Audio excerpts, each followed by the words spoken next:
Première déception côté syndical, c'est l'absence de chiffrage dans les contreparties promises dans le pacte de responsabilité. On nous annonce à un moment donné 1 million d'emplois potentiels, et puis lorsqu'on est devant l'objectif, eh bien on refuse l'obstacle. Sous-entendu que c'était un objectif mais pas un engagement. Et nous souhaitons que dans les branches soient définis des engagements en termes d'embauche, en termes de contrepartie pour le dialogue social. En face, le MEDEF, à son tour, réclame des précisions sur d'autres chiffres, ceux qui concernent la baisse des dépenses publiques, préalable selon eux à toute croissance et du coup à la création d'emplois. Eh bien, donnons-nous un objectif qui soit entre 0 et 50 dans les prochaines années.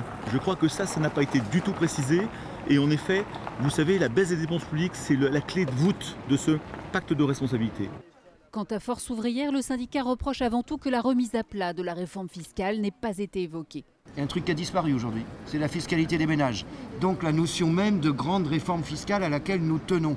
Ça veut donc bien dire que le pacte de responsabilité, il est axé sur un seul élément, la réduction du coût du travail. C'est après le discours seulement que l'Élysée a évoqué la baisse de la fiscalité des ménages dès 2015. L'hypothèse est pour le moment seulement envisagée. Elle pourrait être précisée en revanche par le Premier ministre Jean-Marc Ayrault lors des consultations prévues lundi prochain avec les partenaires sociaux.